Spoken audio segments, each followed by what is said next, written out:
12절에서 18절 말씀입니다.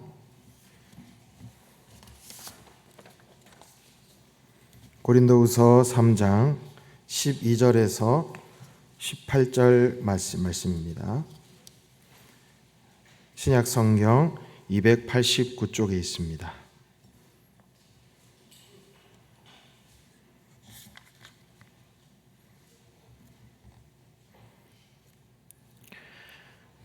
우리 다 같이 한 목소리로 함께 읽겠습니다.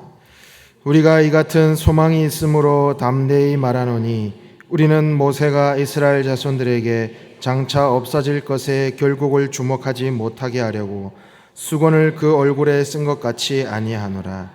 그러나 그들의 마음이 완고하여 오늘까지도 구약을 읽을 때에 그 수건이 벗겨지지 아니하고 있으니 그 수건은 그리스도 안에서 없어질 것이라. 오늘까지 모세의 글을 읽을 때에 수건이 그 마음을 덮었도다. 그러나 언제든지 주께로 돌아가면 그 수건이 벗겨지리라. 주는 영이시니 주의 영이 계신 곳에는 자유가 있느니라.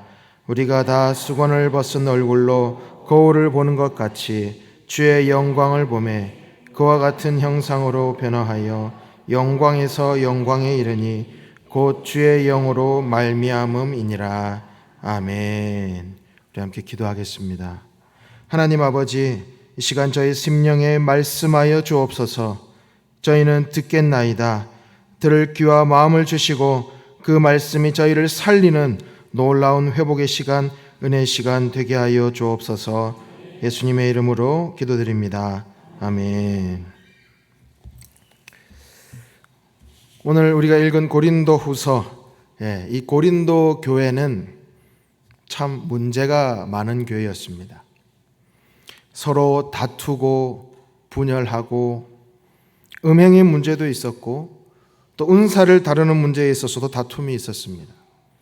그리고 오늘 본문이 속한 고린도후서 3장은 이 바울 사도의 사도직 자체의 문제를 삼은 사람들이 나타나서 그 바울을 공격하자 바울이 글에 대한 이제 변론을 하는 그런 내용이죠.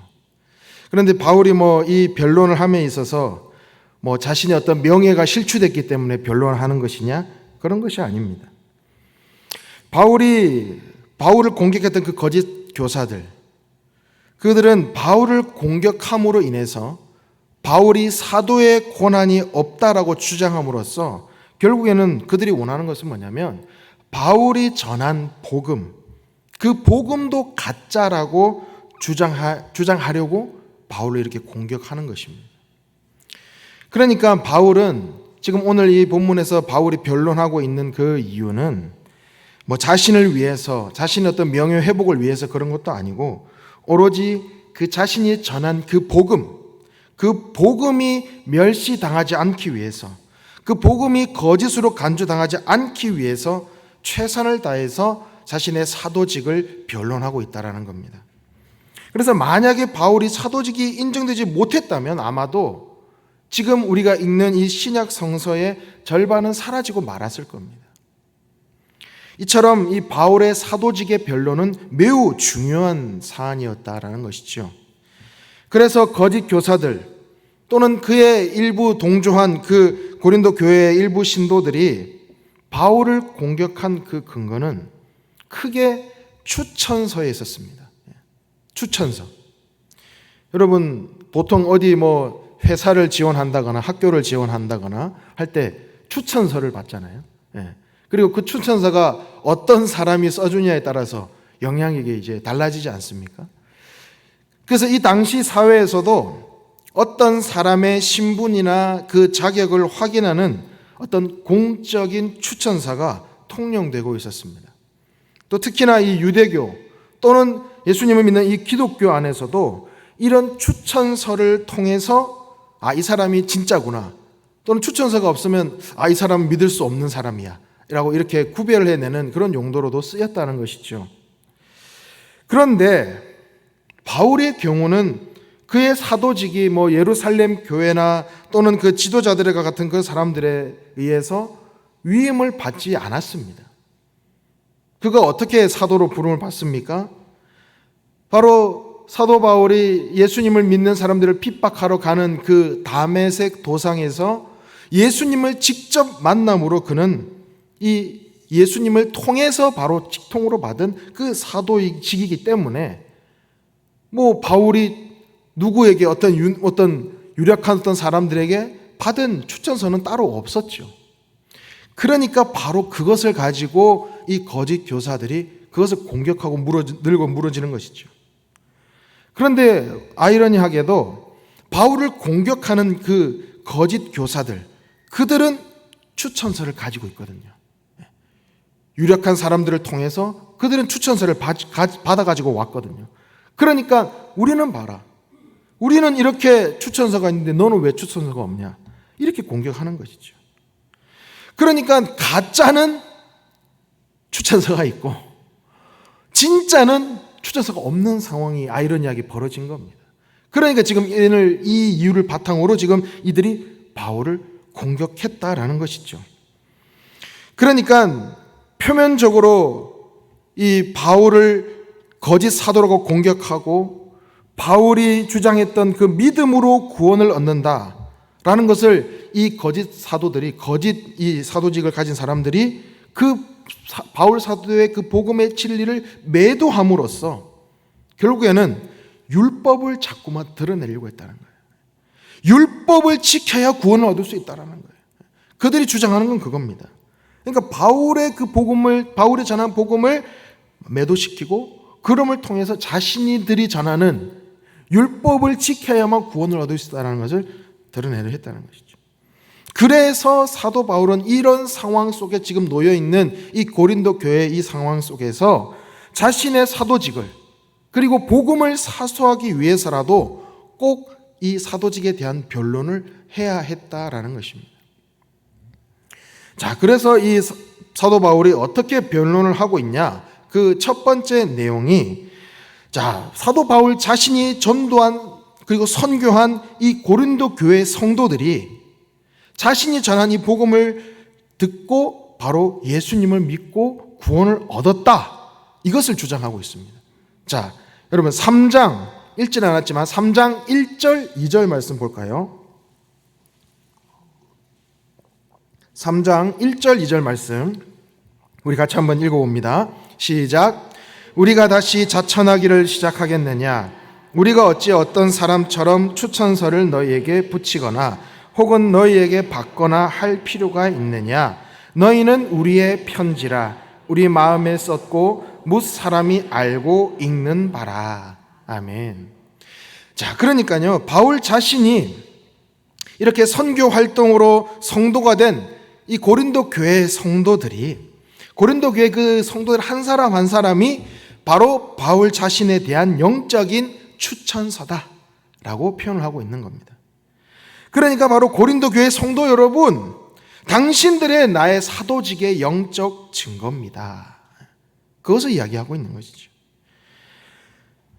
사실 바울의 추천서는 단순히 종이와 목으로 쓴 것이 아닙니다. 하나님의 영으로, 성령으로 말미암아서 성도들의 그 마음판에 새겨진, 지울 수 없는 그 마음판에 영원히 새겨진 그 추천서인 것이죠. 다시 말해서 바울이 전한 그 복음으로 삶이 변화되어지고 그 복음으로 성령을 받은 그 교회 성도들이 바로 바울의 그 사도직을 증명하는 추천서이자 증거라는 것입니다. 이 사실은 어느 누구도 부인하지 못한 사실이죠. 그리고 따지고 보면 어떻습니까? 다른 사람들이 아무리 사도 바울을 사도가 아니라고 모함하고 한다 쳐도 사실 고린도 교회 성도들만큼은 그래서는 안 되잖아요. 그렇잖아요. 사도 바울을 통해서 복음을 들은 사람들인데, 사도 바울을 통해서 예수님 만나고 사도 바울을 통해서 성령 받은 사람들인데 왜 사도 바울을 가짜라고 하느냐 말이에요. 그래서는 안 된다는 것이죠. 그것이 말이 안 된다라는 겁니다. 사도 바울은 그것을 이야기하고 있는 거예요. 그래서 고린도 교회 성도가 만약에 사도 바울의 사도직을 만약에 부인한다면 그들은 결국에는 자신 스스로의 존재를 무너뜨린 것 같은 것이기 때문입니다. 자신들의 신앙 자체가 흔들리는 것이죠. 그렇기 때문에 여러분이 바로 나의 추천서다, 여러분들이 나의 사도직의 증거다라고 이야기를 하는 겁니다. 자, 그리고 사도 바울 한 가지를 더 덧붙여서 변론합니다.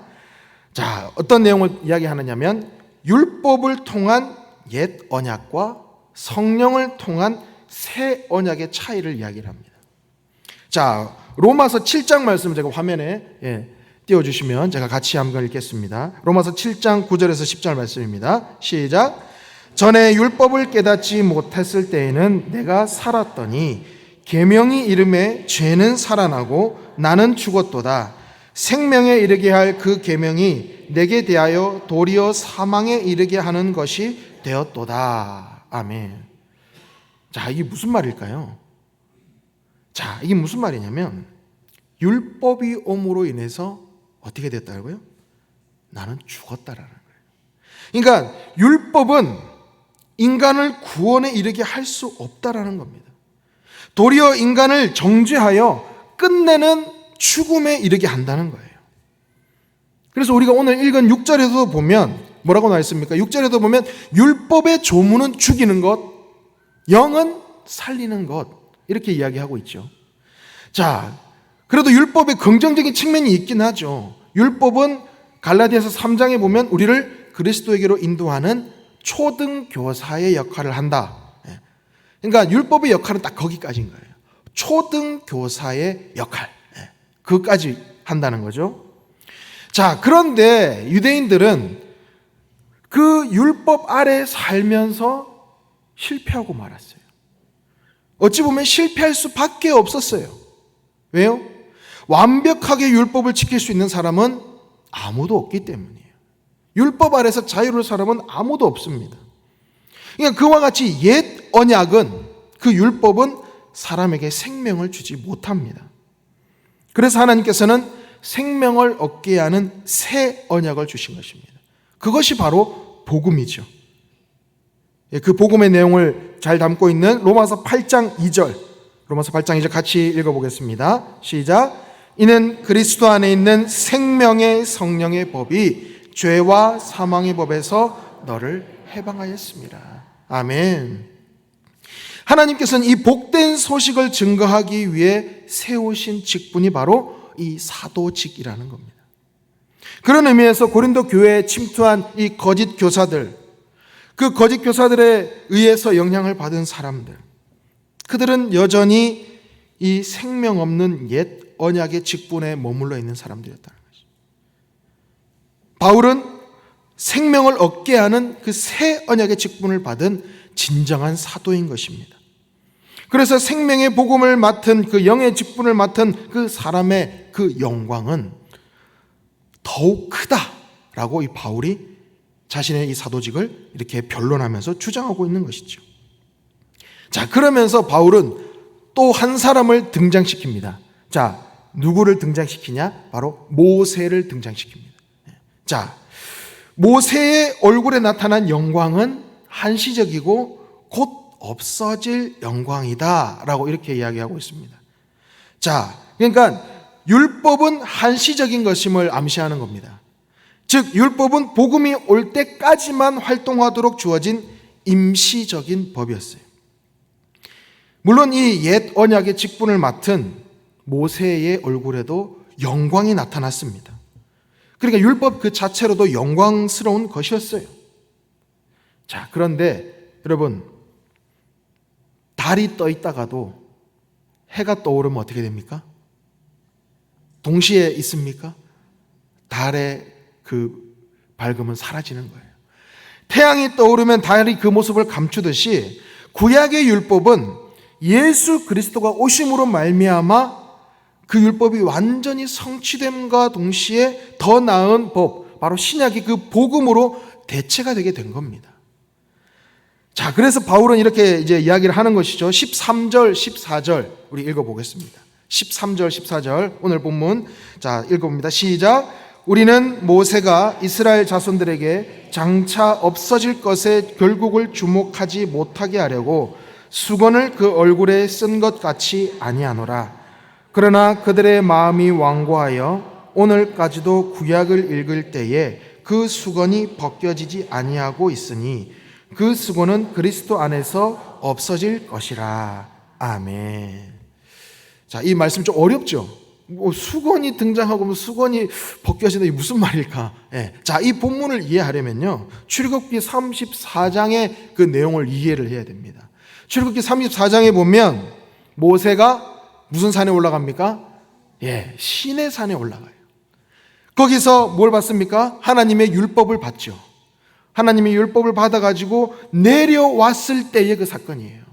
자, 그때에 바로 옛 언약의 중보자 모세가 이제 시내산에서 하나님의 계명을 가지고 딱 내려왔는데 그 얼굴이 빛이 나는 거예요. 밝은 빛이 나는 겁니다. 광채가 나는 겁니다. 자, 그런데 그 광채를 일부러 수건으로 가립니다. 그 출애굽기 34장에 보면. 그래서 그 빛을 보지 못하게 해요. 왜 그러냐면 이것이 결국에는 이 모세에게 나타난 이 빛은 일시적인 것이기 때문에 그것에 집중하지 못하도록 그 모세의 빛을 수건으로 가린 겁니다. 그래서 이 의미가 뭐냐면 결국에는 율법은 한시적인 것이고 제한적이라는 것을 나타내기 위함이에요. 자, 그런데 안타깝게도 이스라엘 백성들은 뭐예요? 한시적인 것, 제한적인 그 율법에 그것을 절대시했어요. 그걸 지켜야만 구원을 얻는다라고 그 어리석은 그런 행동을 하고 만 겁니다. 그래서 어찌 보면 율법을 예표하는, 그리고 실질적인 그 복음, 바로 예수 그리스도께서 이 땅에 오셨음에도 불구하고 아직도 그 지난 것을 버리지 못하고 마치 모세의 그 얼굴이 수건으로 가려진 광채를 그것을 볼 수 없었던 것처럼 그들의 마음이 완전히 가려져서 완고하여져서 율법이 무조건 옳은 것이라, 율법을 통해서만 우리가 구원을 얻을 수 있다라는 그런 강박에 완전 빠진 거예요. 그러니까 예수님이 와도 구원의 주체가 오셨음에도 불구하고 예수님을 오히려 그 새로운 복음을 배척해버리고 말았다는 거죠. 바로 편견에 사로잡힌 겁니다. 그래서 오늘 본문에 등장하는 이 거짓 사도들과 같이 완전히 자신의 이 눈이 수건으로 가려져서, 노을로 완전히 가려져서 완전 편견에 사로잡힌 겁니다. 그래서 거짓 사도들, 그리고 그들을 동조한 그 일부 고린도 교회 교인들이 바로 이 사도 바울의 사도직을 반론하고 반기를 들고 이런 추천서를 요구하는 등의 이런 어리석음을 범하고 있다라는 것이죠. 자, 이런 상황 속에서 그런데 하나님께서는 또 길을 열어놓으시죠. 16절 말씀에 보면 뭐라고 말씀하시냐? 그러나 언제든지 주께로 돌아오면 그 수건이 벗겨지리라. 예수 그리스도 안에만 돌아오면 그 수건이, 그 편견이 벗겨진다는 거예요. 그리고 결국에는 참 그 복음의 영광을 바라볼 수 있다라는 겁니다. 여러분, 복음은 정죄가 아닌 자유를 주는 줄 믿습니다. 수건에 가리운 듯한 어떤 희미한 영광이 아니라 수건을 걷어내고 노을을 벗겨내고 그 찬란한 영광을 직접 바라보면서 우리 또한 그 영광을, 그 큰 영광을 누릴 수 있다라는 겁니다. 누구나가 우리가 궁극적으로 추구해야 할 그 영광, 그 영광을 가져다 준다는 거예요. 그래서 그 새 언약의 중보자이신 예수 그리스도 안에 있는 자는 예수님을 통해서 하나님의 영광에 온전히 도달할 수 있다는 거예요. 마지막 때에 그리스도 입으신 그 영광을 우리도 함께 입을 수 있게 된다는 거예요. 이게 얼마나 놀라운 사실입니까? 그래서 우리는 이 귀한 영광의 자녀라는 것을 우리는 잊지 않고 살아가야 될 줄 믿습니다. 그런데 세상은 어떻습니까? 우리를 자꾸만 주눅들게 만들어요. 여러분, 코끼리 조련법이라고 혹시 들어보셨습니까? 많이 좀 들려진 이야기이기도 해서 아마 아실 분들은 아실 텐데요. 이 코끼리 하면은 어떻습니까? 아주 지상 육지 동물 중에 최고 강하고, 그죠? 또 엄청 똑똑하다고 해요. 그런 동물을 어떻게 그러면 조련하겠냐? 그것이 참 어려울 것이다 라고 다들 생각을 하시겠지만 의외로 쉬운 조련 방법이 있다라는 거예요. 그게 뭐냐면 코끼리가 아기 코끼리일 때부터, 어린 코끼리일 때부터 쇠사슬로 그 코끼리를 결박해 놓는 거예요. 그래서 그 어린 코끼리는 그것을 풀 수가 없어요. 그래서 일정 범위 안에서만 이제 그 활동이 제한되게 됩니다. 그런데 시간이 흐릅니다. 이제 코끼리가 점점 커져요. 자라납니다. 성장합니다. 이제 힘도 강해지고 지능도 높아져요. 이제 충분히 그 쇠사슬을 끊어낼 힘과 능력이 있습니다. 충분합니다. 그런데 어때요? 이제 그 코끼리는 더 이상 그 쇠사슬을 끊을 노력조차 하지 않습니다. 그리고 그 자신의 그 삶의 그 바운더리를 벗어날 생각조차 안 해요. 그곳에서 벗어나지 못합니다. 아, 내 자리는 여기까지야. 내 능력은 여기까지야. 이거밖에 없어. 스스로 삶의 범위를 제한하며 사는 것이죠. 그러니까 이미 뭐예요? 마음이 묶여 있는 거예요. 생각이 이미 묶여 있는 거예요. 내 스스로 이미 나를 제한하고 있는 거예요. 세상은 우리에게 이야기해요. 너 같은 죄인이 무슨 영광이야. 너는 그저 노예일 뿐이야. 너는 패배자야. 네가 뭘 할 수 있어? 라면서 우리를 무너뜨리려 합니다. 너 자꾸만 반복해서 죄를 짓잖아. 너 같은 죄인이 하나님의 일을 한다고? 안 될 것 같은데? 자꾸만 우리에게 이런 이야기를 속삭입니다. 우리를 점점 이 어린 코끼리와 같이 죄책감의 쇠사슬에 우리를 묶고 놓습니다. 나는 할 수 없어. 나는 안 돼. 내가 뭘 할 수 있겠어? 나 자신을 죄의 그 쇠사슬에 묶어서 나를 스스로 제한하고, 하나님께서 우리 한 사람 한 사람을 향한 그 놀라운 계획, 그 귀한 계획을 가지고 있는데 우리는 스스로를 그것을 제한하고 있지는 않는지요.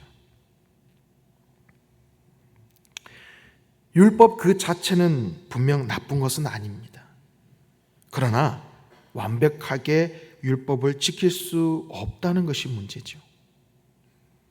너무 율법에 얽매이면 바로 이 마귀가 우리의 영혼을 공격하고 정죄하는 매개체가 될 수 있다는 것이죠. 그래서 우리에게는 바로 복음의 정신이 필요한 것입니다.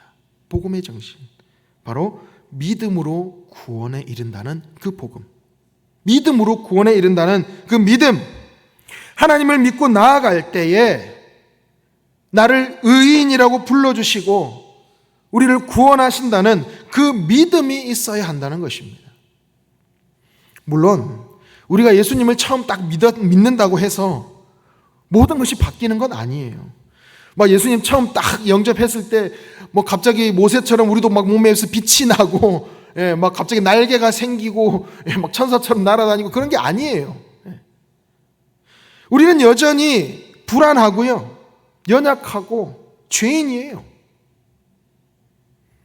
그러나 우리가 예수님을 믿을 때에 그때부터 하나님께서는 우리를 의롭다라고 칭해 주신다는 겁니다. 바로 그 믿음에서 우리의 믿음 신앙생활을 시작하는 거예요. 그 믿음이 시작될 때에 기쁨과 감사로 그 성화의 삶을 우리가 살아내는 거예요. 바로 구원의 기쁨 가운데 하나님과 동행하는 삶을 살아가는 거예요. 죽을 수밖에 없던 죄인이 하나님의 그 놀라운 새 언약의 그 영광의 자리로 초대받아서 놀라운 그 영광의 자녀가 된다는 것, 그 감격으로 우리가 살아가자는 거예요. 그 영광은 구약시대 이스라엘 백성들이 누렸던 영광뿐만 아니라 심지어 모세가 누렸던 영광보다 훨씬 크고 영원한 영광인 겁니다. 놀라운 영광입니다. 바로 이것이 율법에 얽매여 사는 사람과 차원이 다른 삶이 된다는 것이죠. 예를 들어볼까요? 우리가 교회를 섬깁니다. 그런데 똑같은 교회를 하더라도 율법에 얽매여 있는 사람은 의무감으로 하는 거예요. 이거 안 하면 벌 받지 않을까? 기도 안 하면 하나님 나를 버리시지 않을까? 막 안 좋은 일이 생겼어요. 그러면 내가 이번 주 교회 빠져가지고 내가 벌 받았나 봐. 이런 불안 속에 살아가는 거예요. 반면에 새 언약의 직분자는, 그 진정한 복음의 사명자로 사는 사람은 그 동기가 다른 겁니다. 출발점이 달라요. 하나님을 사랑하기 때문에 하는 거예요. 하나님을 사랑하기 때문에 그 사랑으로 내 삶의 모든 동기가 시작되는 거예요. 그러니까 어때요? 기쁨으로 할 수 있는 거예요. 감사로 할 수 있습니다. 주어진 삶을 기쁘게 살아갈 수 있어요. 자유하면서 그 자유의 바탕 위에서 예배하며, 그 자유로운 가운데 기도하며, 자유로운 가운데 교회를 섬기는 거예요. 그 자리는 정말 영광스럽게 빛나는 자리가 되는 것입니다. 18절 말씀에 이렇게 말씀하죠. 우리가 다 수건을 벗은 얼굴로 거울을 보는 것 같이 주의 영광을 보매 그와 같은 형상으로 변화하여 영광에서 영광에 이르니 곧 주의 영으로 말미암음이니라. 아멘. 그 삶은, 수건을 벗은 삶은, 너울을 벗겨낸 것과 같은 그 삶은 거울을 보는 것과 같이 주의 영광을 바라보게 됩니다. 그와 같은 형상으로 변화가 되어서 영광에서 영광에 이르게 되는, 더 큰 영광의 자리로 이르게 되는 그런 삶을 살게 되는 것이죠. 여러분, 이제 우리는 더 이상 죄의 노예가 아닙니다. 우리는 하나님의 귀한 영광의 자녀입니다. 하나님의 영광을 수건이나 너울로 가리지 않고 거울을 보듯이 볼 수 있는 귀한 백성들입니다. 우리 17절 말씀을 우리가 마지막으로 함께 읽고 말씀을 맺으려 합니다. 우리 17절 말씀 같이 읽습니다. 시작. 주는 영이시니 주의 영이 계신 곳에는 자유가 있느니라. 아멘.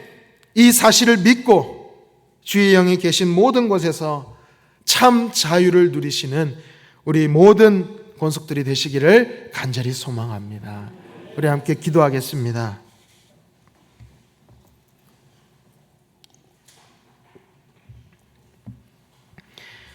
사랑과 은혜의 하나님 아버지, 말씀을 통해 우리 마음에 덮여있던 수건을 벗겨주시고 예수 그리스도의 영광을 똑바로 바라보게 하시니 감사합니다.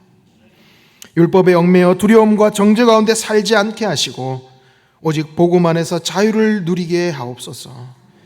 주님, 이제는 두려움이 아니라 사랑으로, 억지로가 아니라 감사로, 정죄가 아니라 은혜와 자유로 믿음 생활을 하게 하여 주옵소서. 수건을 벗은 얼굴로 주의 영광을 바라보며 예수 그리스도를 닮아가는 삶이 되게 하여 주옵소서. 우리의 가정과 교회와 삶의 터전에서 함께 하실 성령님을 의지하며 성령 안에서 참 자유를 만끽하며 복된 진리를 나누는 삶이 되게 하여 주옵소서. 예수님의 이름으로 기도드립니다. 아멘.